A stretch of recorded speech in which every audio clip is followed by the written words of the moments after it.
Habis gelap, terbitlah terang. Ini adalah kata-kata dari Raden Ajeng Kita Kartini, pahlawan wanita kita semua. Kata-kata ini merujuk kepada emansipasi wanita dari dahulu sampai sekarang. Kita, para kaum laki-laki, tidak pantas merendahkan atau memandang lemah para kaum wanita. Emak-emak di RT lu aja berani sama bocah-bocah yang lagi tawuran antar RT. Cuman disiram air sebaskom, semua pasti buyar. Naik motor di jalan, sen ke kiri, beloknya ke kanan. Kita semua pasti mengalaminya. Apa kalian berani melawan emak-emak terkuat di bumi bila di jalan? Nggak mungkin, pasti kukutuk kau menjadi batu. Di kesempatan kali ini gue akan membahas film yang menonjolkan sisi wanita yang tangguh dan berani. Tak tanggung-tanggung, wanita ini melawan seekor naga api yang ganas dan buas. Nggak usah berlama-lama, mari kita saksikan keseruan dan ketegangan yang memicu adrenalin kita semua. Ini dia. Film diawali dengan diperlihatkannya seorang wanita cantik yang sedang membelah kayu untuk kayu bakar kebutuhannya. Disusul oleh adiknya, dan nama si kakak adalah Elodie dan si adik bernama Floria. Dari kejauhan mereka berdua melihat kereta kuda mewah yang datang ke desa mereka. Kereta kuda tersebut adalah kereta kuda dari kerajaan seberang. Karena penasaran, mereka berdua pulang dan bermaksud kepo, dan sembari menyerahkan kayu bakar yang telah ia belah ke gudang penyimpanan. Elodie dan Floria adalah putri kerajaan di sana. Nasib kerajaan di sana mengalami kesulitan pangan dan sumber daya. Para penduduk menderita kelaparan dan kismin. Itu semua dikarenakan tata letak wilayah kerajaan mereka berada di tanah yang tandus dan gersang. Kerajaan miskin yang dipimpin ayahnya kedatangan tamu. Utusan tersebut ternyata telah diutus untuk melamar Elodie. Kerajaan kaya itu punya maksud untuk menjodohkan pangeran dengan Elodie yang mempunyai status putri dari kerajaan miskin. Sepucuk surat dibaca oleh ayah Elodie. Di dalamnya tertulis dan ditulis langsung oleh ratu dari kerajaan Aurea langsung. Isi tulisan itu berisi bahwa pangeran sedang mencari seorang istri untuk dinikahinya. Ayah Elodie sangat antusias karena anaknya dilamar oleh seorang pangeran kaya raya dari negeri seberang. Dan kebetulan Elodie adalah sosok wanita yang mempunyai cita-cita mengelilingi dunia. Ia mirip sekali dengan ibu kandungnya yang mempunyai cita-cita yang sama persis. Awalnya Elodie menolak lamaran itu karena ia tak mau jikalau cinta hanya mengharapkan harta atau kekayaan semata. Ayahnya membujuk dan menerangkan bahwa ini kesempatan bagi Elodie untuk menyelamatkan kehidupan rakyat dan demi kerajaan yang dipimpin ayahnya. Karena sekarang kerajaan dan rakyat telah dihadapkan oleh kemiskinan. Rakyat butuh pertolongan, jika tidak di musim dingin nanti kita semua tidak akan bertahan lama. Singkat cerita, Elodie mau tak mau menuruti perkataan ayahnya, dan mereka semua berangkat dengan kapal besar mengarungi samudra. Ibu tiri Elodie sangat peduli dan perhatian kepada kedua anaknya. Siapa bilang ibu tiri itu lebih kejam daripada ibu kandung? Ibu tirinya ini selalu peduli dengan keadaan Elodie dan Floria. Dan beberapa saat kemudian mereka telah masuk ke perbatasan garis pantai gerbang kerajaan Aurea. Mereka sebentar lagi akan tiba di Aurea. Di sana mereka disambut oleh kabut yang sangat tebal menyelimuti pulau tersebut, dan gerbang yang sangat menyeramkan terlihat. Terdapat dua patung naga api besar yang membingkai pulau tersebut. Dari kejauhan terlihat daratan hijau nan subur. Kerajaan Aurea dikaruniai oleh tanah yang subur dan kaya,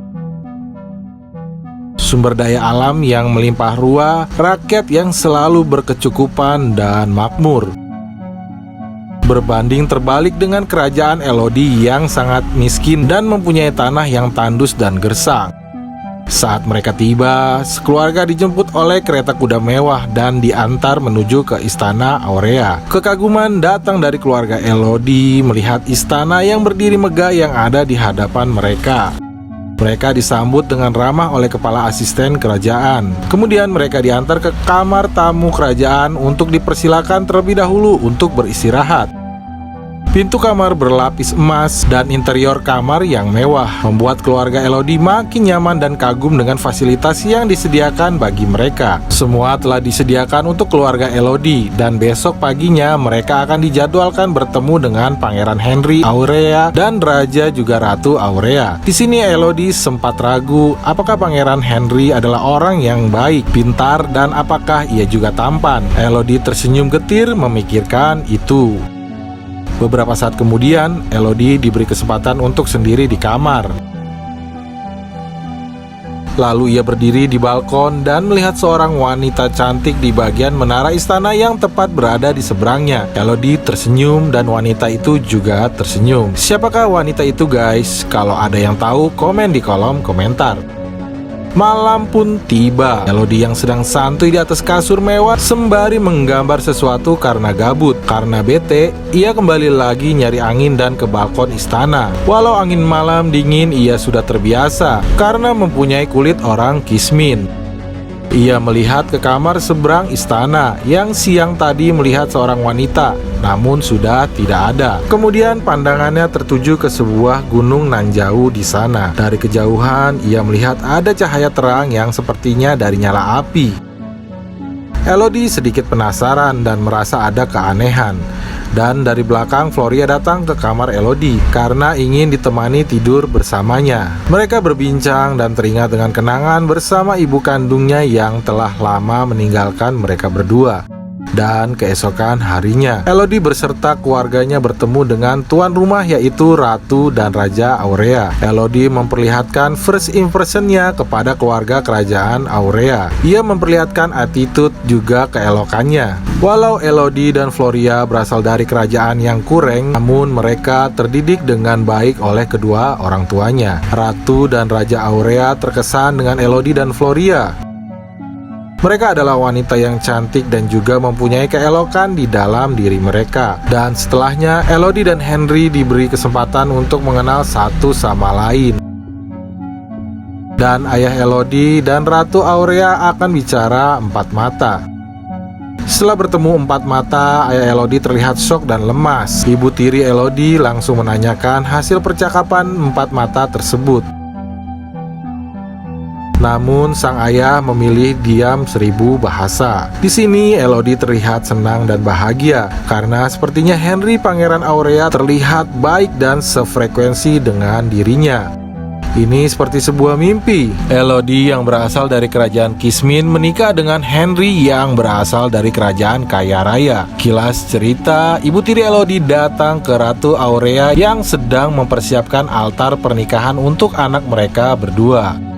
Dengan niat baik dan tulus, ibu tiri Elodie ingin mendekatkan diri ke Ratu Aurea yang sedikit lagi mereka semua akan menjadi keluarga besar. Di sini sang ratu merendahkan ibu tiri Elodie yang berasal dari keluarga yang hanya bermata pencaharian sebagai pembuat tali tambang. Ia menegaskan bahwa kalian tidak akan menjadi bagian dari keluarga kami. Kasarnya, Elodie hanya sebagai alat tukar transaksi karena kerajaan mereka butuh uang dan kerajaan Aurea butuh mempelai wanita. Malam harinya, ibu tiri Elodie mendatangi Elodie di kamarnya. Ia memberitahu kepada Elodie bahwa pernikahan ini adalah sebuah kesalahan besar.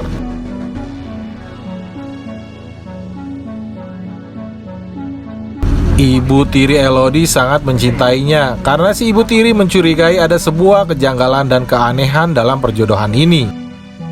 Ia tak mau nantinya Elodie akan celaka. Percakapan itu terhenti ketika ayahnya Elodie datang ke kamar dan menyuruh mereka semua untuk beristirahat karena besok adalah hari penting. Ibu tiri Elodie memperingati Elodie untuk memikirkan kelangsungan pernikahannya. Apakah ia yakin dengan keluarga kerajaan Aurea? Dan keesokan paginya, Elodie sedang dipersiapkan, dipakaikan gaun pengantin yang ribet dan dirias layaknya seorang putri kerajaan. Singkat cerita, pesta pernikahan pun berlangsung diawali dengan kedua mempelai ke atas altar dan Pangeran Henry memasukkan cincin ke jari manis Elodie dan sebaliknya.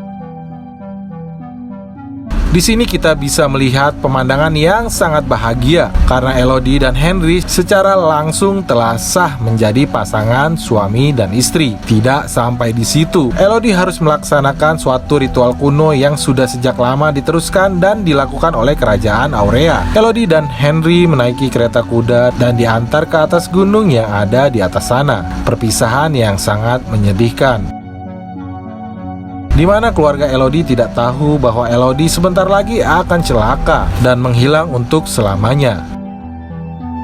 Henry berkata, kita akan mengadakan upacara penghormatan untuk leluhurnya yang ada di atas gunung. Henry menuntun Elodie ke atas gunung dengan menaiki anak tangga. Tanpa perasaan curiga sedikit pun, Elodie awalnya percaya kepada Henry yang secara nyata sudah menjadi suaminya dan mencintai dirinya sepenuh hati. Keadaan aneh dan janggal terlihat. Para bangsawan dan petinggi kerajaan semua memakai topeng. Muka mereka ditutupi dengan topeng berlapis emas. Mereka semua telah menunggu Elodie dan Henry datang dan menjalankan ritual kuno tersebut. Hanya Ratu Aurea saja yang tak memakai topeng. Akan tetapi pakaiannya sedikit nyeleneh dari biasanya. Ia memakai pakaian serba merah dari ujung kepala sampai kaki. Elodie diberi koin emas dan dituntun menyeberangi jembatan yang di bawahnya terdapat mulut gua. Ratu Aurea menerangkan ritual kuno tersebut dan berterima kasih kepada Elodie karena telah menjadi bagian sebagai wanita yang ikut mempertahankan berdirinya kerajaan Aurea. Pertama, telapak tangan Henry digoreskan oleh sebuah pisau dan disusul oleh telapak tangan Elodie, dan mereka menyatukan telapak tangannya agar darah mereka bersatu dan Elodie menjadi kaum kerajaan dan bangsawan Aurea. Setelahnya, mereka semua menundukkan kepala. Itu seperti sebuah sinyal di mana sebentar lagi Elodie akan menjadi tumbal untuk seekor naga api yang bersemayam di dalam gunung.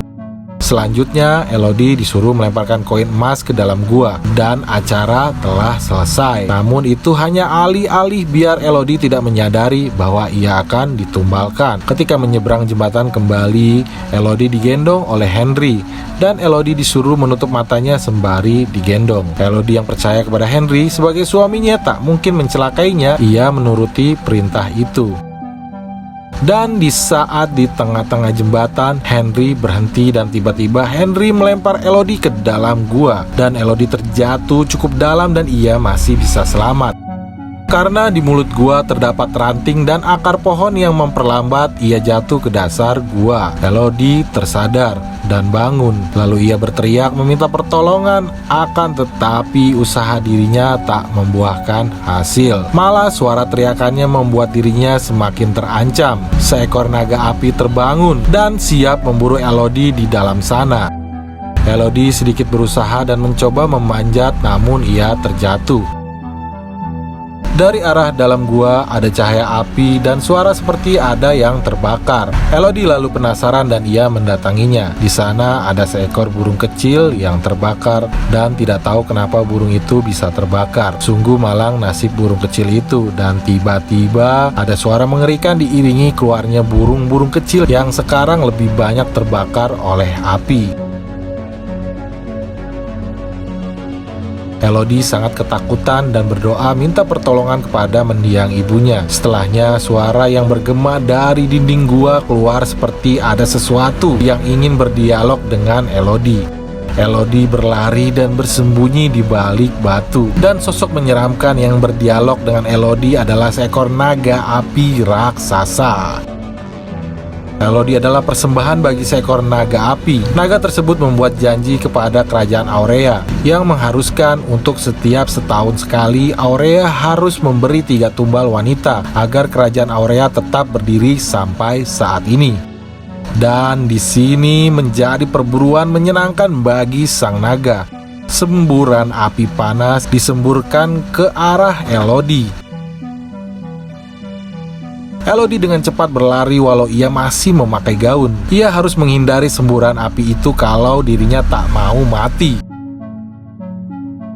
Kaki kanan Elodie masih terkena api naga dan ia merintih kesakitan dan berteriak, menahan luka bakar yang disebabkan api yang membakarnya. Sang naga api mengecek Elodie, apakah ia sudah mati atau belum. Di sini Elodie cerdas. Ia tak membuat suara sedikit pun sehingga naga api menyangka Elodie telah tewas. Kemudian Elodie membungkus luka bakar yang mengerikan itu dengan sobekan gaunnya. Ia terus berjuang mencari jalan keluar dari dalam gua yang terdapat naga api ganas itu. Dengan penerangan ala kadarnya, ia memasuki celah sempit gua mengerikan itu. Ia sempat terperosok ke dalam gua yang lebih dalam. Ia menyusuri dinding gua yang gelap dan untungnya ia menemukan sumber cahaya kebiruan di hadapannya. Hampir saja Elodie terjatuh ke jurang gua karena gelap. Namun ia sigap dan masih bisa menjaga keseimbangannya. Tanpa pikir panjang, Elodie berlari dan meloncati jurang tersebut dan ia hampir terjatuh. Untungnya gaun yang ia pakai masih bisa menolongnya. Ia meraih besi seperti pisau yang ada di gaun dan menancapkan besi itu ke tepi bebatuan. Singkat cerita, Elodie dapat selamat dan naik ke atas. Kemudian ia mendekati sumber cahaya biru tersebut.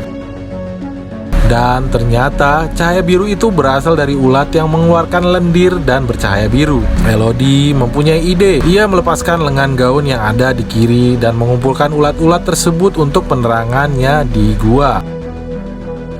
Ia melihat ada mata air di dekat sana. Pas ia minum karena kehausan, ternyata mata air itu tak layak untuk diminum.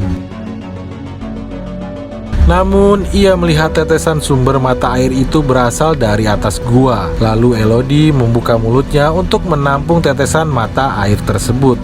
Tapi tiba-tiba, sang naga api sudah berada di atas mata air dan mengetahui Elodie berada di bawah. Ia menyemburkan lahar api dan membuat mata air beku itu meleleh seketika.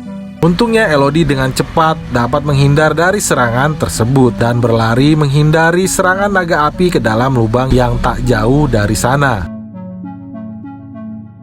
Untuk saat ini, sang naga api tidak bisa menjangkau Elodie yang ada di dalam lubang itu. Tapi sang naga api memberitahu kepada Elodie, ia sama saja dengan putri-putri menyedihkan terdahulu yang hanya bisa bersembunyi dan mati di lubang tersebut. Di lubang itu banyak gaun-gaun putri korban tumbal sang naga yang mati bersembunyi di sana. Gaun-gaun itu adalah bukti di mana para putri mati dengan rasa takut, kesakitan, dan kelaparan. Di dinding gua terdapat goresan banyak nama para putri korban tumbal kerajaan Aurea. Tak ada satupun yang dapat kabur dan selamat dari sang naga api. Elodie sempat tertidur dan bermimpi. Ia menyaksikan penderitaan para putri yang bersembunyi di dalam gua tersebut.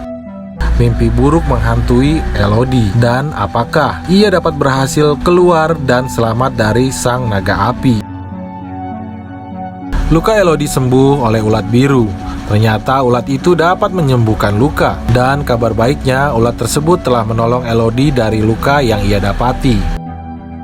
Terdahulu, di dinding gua terdapat gambar sebuah map yang telah digambar oleh para putri korban sebelum Elodie. Di sini Elodie merasa diuntungkan karena ia bisa tahu keberadaannya saat ini, dan kemungkinan ia bisa tahu jalan keluar dari gua tersebut. Dari petunjuk map yang ada di dinding, Elodie mencoba mengikuti instruksi map tersebut. Ia memberanikan diri keluar dan mengikuti petunjuk map itu. Ia menyusuri gua dan sampailah dirinya di tempat di mana ada banyak kristal-kristal tajam yang melekat di dinding gua. Suara angin masuk dari arah atas lubang gua dan bergesek ke semua kristal yang menghasilkan sebuah suara seperti musik alam. Sungguh suara yang indah.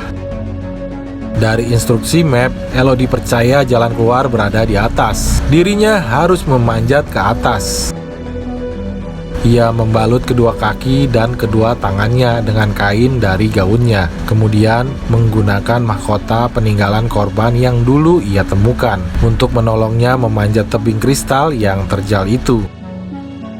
Elodie mulai memanjat perlahan demi bisa keluar dari sana. Ia sangat berani menanggung resikonya dan sungguh mengerikan. Si naga api telah berada di bawah. Saat itu ia tergelincir dan Elodie terjatuh. Si naga telah bersiap membuka mulutnya. Beruntung Elodie masih dapat meraih kristal dan tersangkut. Elodie berhasil sampai di atas. Ia merasa senang karena sebentar lagi ia akan terbebas dari gua. Namun apa boleh buat, jalan keluar itu ternyata berada di atas gunung. Sayangnya ia tak mungkin bisa keluar karena ia tak punya tali untuk turun dari sana. Sungguh kenyataan yang memilukan. Udah capek-capek memanjat tebing dengan taruhan nyawa, ternyata semua sia-sia. Dari kejauhan, ada orang yang mendatangi Gunung Sinaga Api. Elodie tidak patah semangat. Ia berteriak sangat kencang dan meminta pertolongan. Karena jarak yang terlalu jauh, orang yang ada di bawah tidak mendengarnya. Dan tiba-tiba datang si naga api dari luar. Elodie masih dapat menghindar. Akan tetapi ia terjebak di sana. Saat sang naga mau mengeksekusi Elodie, ada sebuah suara yang memanggil Elodie. Di sini Elodie masih bisa selamat lagi karena sang naga teralihkan oleh kedatangannya ayah Elodie. Singkat cerita, ayahnya Elodie datang untuk menyelamatkan anaknya. Ia membawa tim yang tahu seluk-beluk gua naga ini. Mereka tak tahu bahaya akan datang dan benar saja dengan cepat sang naga api menerkam tim satu persatu dan menghabisi mereka dengan sangat mengerikan. Ayahnya Elodie mati demi menyelamatkan anaknya yang bersembunyi dari sang naga api. Ia mati sangat mengenaskan. Saat fokus naga api teralihkan oleh salah satu tim yang masih selamat, timing itu tidak disia-siakan oleh Elodie. Ia kabur dengan memanjat memakai tali yang dari awal sang ayah masuk melewati akses dari sebuah lubang. Elodie hampir saja nyaris mati oleh semburan lahar api sang naga, dan ia masih sempat sampai ke atas dan keluar dari gua. Gak pakai lama, Elodie kabur menunggangi kuda dan ia masih dikejar oleh naga api tersebut. Dengan kecerdasannya, Elodie turun dari kuda dan bersembunyi di celah batu demi mengecoh sang naga api. Karena sang naga api tidak dapat menemukan Elodie, ia mulai mengamuk dan menyemburkan lahar api di sekeliling gunung. Dari istana, Ratu dan Raja Aurea melihat sang naga api mengamuk. Ia menyadari bahwa Elodie dapat kabur dari gua itu. Si Ratu mempunyai rencana jahat. Ia menculik adik Elodie untuk dijadikan tumbal berikutnya, untuk memancing Elodie keluar dari tempat persembunyiannya. Kemudian Elodie mendapat kabar dari ibu tirinya bahwa adiknya telah diculik dan dibuang ke dalam gua. Dan gak pakai lama Elodie menuju mulut gua dan masuk untuk menolong adiknya. Elodie masuk ke mulut gua dengan menggunakan tali dan sang adik sudah berada di tangan si naga api. Kecerdasan Elodie kembali ia tunjukkan. Sekarang ia membuat bom asap dan menaruh baju jirah di atasnya. Dan saat semua pasir keluar dari wadah, itu akan memicu bom asap dan baju jirah terjatuh. Rencana tersebut untuk mengalihkan perhatian sang naga api agar Elodie dapat menyelamatkan adiknya. Sayangnya, sang naga api dengan cepat menyadari trik yang digunakan Elodie. Mau tak mau, Floria harus bersembunyi. 1 lawan 1 dengan berani Elodie berhadapan dengan sang naga api. Saat sang naga menyemburkan api, Elodie masih sempat menusukkan pedangnya ke tenggorokan sang naga. Elodie terjatuh ke dalam sungai yang ada di bawah, dan ia sempat terbakar di bagian dada dan kedua tangannya. Dengan cepat, Floria memberikan pedang ke kakaknya yang ada di bawah. Logisnya, Elodie takkan bisa menang melawan sang naga api. Namun Elodie dapat memberikan perlawanan yang berarti. Ia menusukkan pisau ke mata dan memberikan luka ke leher dan tangan sang naga. Akan tetapi naga tak akan bisa mati oleh tusukan pedang atau benda tajam apapun. Memang naga api sedikit melemah, tapi Elodie juga sudah hampir pasrah dengan takdirnya. Saat angin berhembus dari luar gua sampai ke dalam, Elodie melihat arah angin tersebut terbelokkan oleh sebuah batu gua yang melengkung, membuat angin berbalik ke arah kembali. Di sini Elodie menyadari bahwa lengkungan batu tersebut bisa menjadi senjata makan tuan bagi sang naga api. Elodie berjalan ke depan batu cekung tersebut dan memancing sang naga untuk segera membunuhnya, dan menyuruh sang naga untuk membakar dirinya. Sang naga yang terpancing kemudian emosi, langsung menyemburkan lahar api dan Elodie menghindar. Dan benar saja, lahar api itu pun kembali ke arah sang naga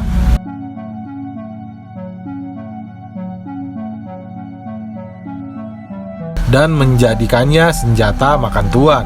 Sang naga tumbang karena panasnya lahar apinya sendiri. Ia terkulai lemas dan menyerah.